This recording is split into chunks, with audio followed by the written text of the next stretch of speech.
once you just take a leap and just say, hey, whatever, like, I'm going to message everybody on the community page that asks for a tutor, then your name kind of gets out there.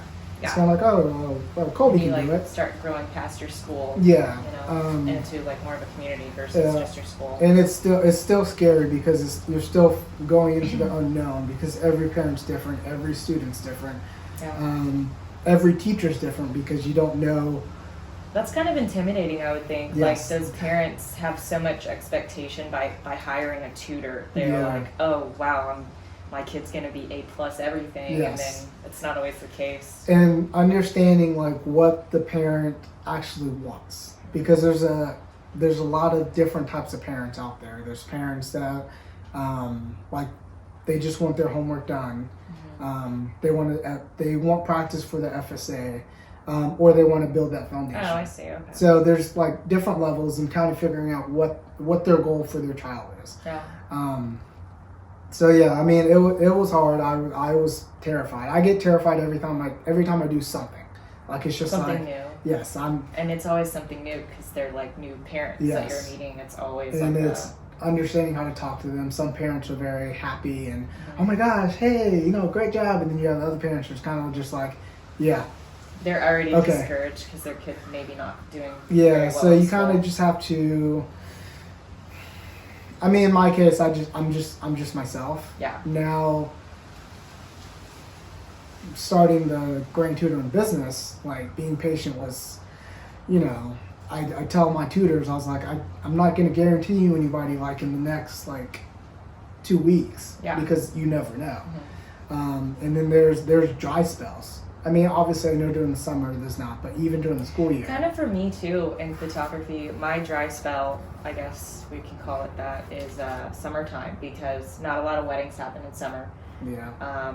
Well, really, the only sessions I book in the summertime are people coming from, like, the Midwest, wanting, like, on vacation. Yeah. And what's cool, I'm going to touch on this really quick.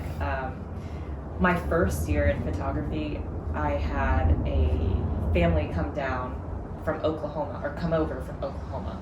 I guess, right? Come over. No, they vacation here once a year. And 2 years in a row now, they've contacted me for family pictures on the beach.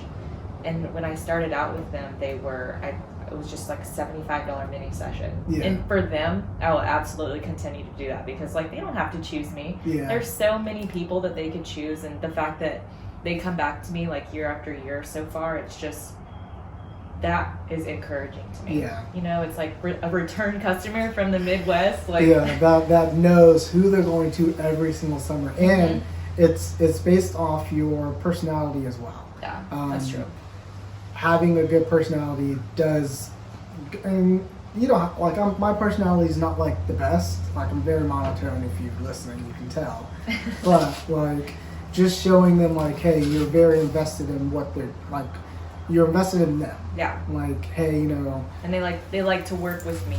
I guess I'm personable. Yeah, being very personable. That's the word. That's a good tip. Be personable in business. Yes, very. And I mean, I'm very honest. Like, if a parent asks me a question about something, I'm like, hey, I don't know the answer, but I will look it up for you. Right. Just like because I have tutors that can do the SAT and ACT, and I'm very like. Another thing with me is I'm very open with my tutors. Like, I talk to them a lot. Yeah. I want to say I talk to at least all of them, at least once a week. Whether it's, just say, hey, do this, do that. But I talk to them and I'll say, hey, how's it going? Something like that. Yeah. But I'm open with them. If I know they're smarter than me in some aspects of like the SAT or ACT, I'll ask them. One of my tutors told me the difference between the SAT and the ACT. That's a good point that you just made here. Ask people who are, if somebody's got more knowledge than you in a certain field, don't be ashamed to ask questions. It's really good to seek that knowledge. Yeah, and that a lot of people have that ego to where it's kind of like, I'm not gonna ask. Like, I'll watch YouTube. But I mean. Which also works. Yeah, I mean, YouTube also really works. Great resource. But and I'm going to connect YouTube with Khan Academy. Like, I love YouTube. Like, I love YouTube. Yeah. Like, it's my favorite thing to watch.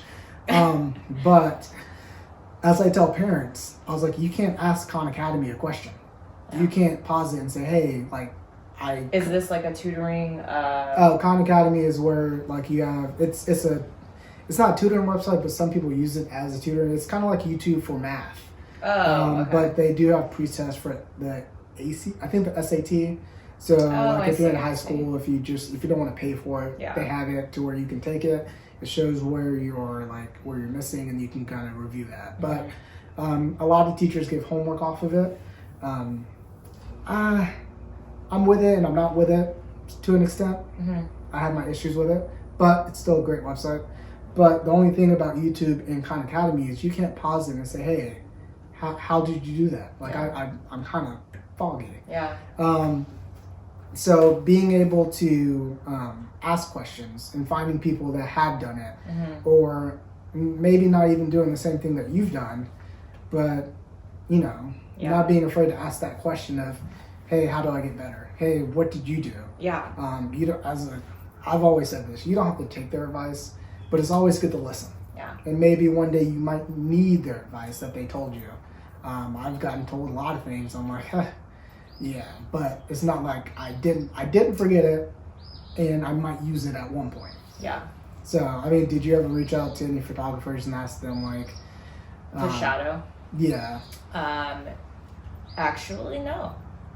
I didn't. You don't seem like someone that would, though. But, I mean, I would have. I'm not beyond that. I just kind of fell into this. I mentioned it last episode. I fell into it when my first daughter was born, and from there I just kind of slowly learned. So I wasn't like when I decided I wanted to start the business, I already had like a really good general idea.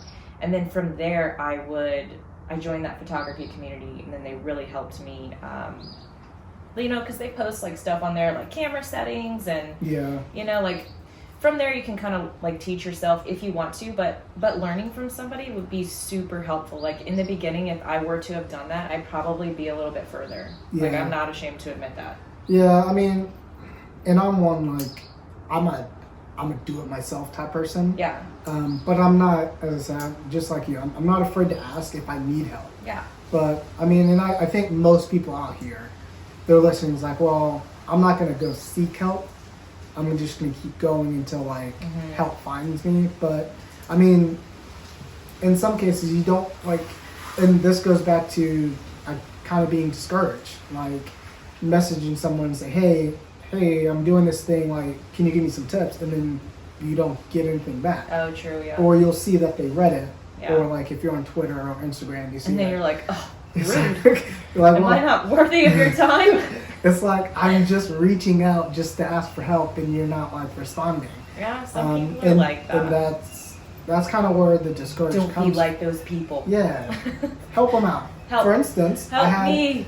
I had you don't know the reference is Kevin Hart, right? Yeah. Okay. I was making sure.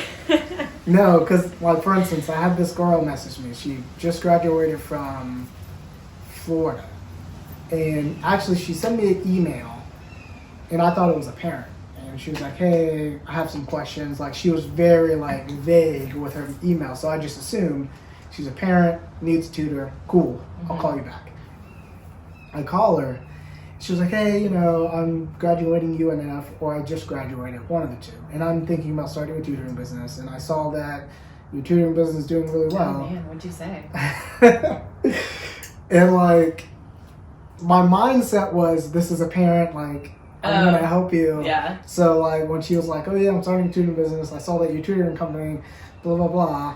I'm like, oh, okay. Did you, like, were your feathers ruffled? No, I mean... Because she wanted to, like, duplicate your business? Not really, because I felt kind of honored, actually. Good. That's how you should Just because feel. it's kind of like, yes. Someone saw something that I'm doing, and I was like, someone's doing well. Yeah. And they wanted to know my tips. And when you're thinking of a tutoring company, you think of Sylvan, you think of Hutchinson, and who do you call? Like a big corporate. Yeah, it's like, you can call the company, but they're just like, oh, I just work here. Yeah. But if you can find the person that's actually running the company. See, that's another thing. Like, there's something different about doing business through a small business versus a large corporation. Like you Yeah. don't get that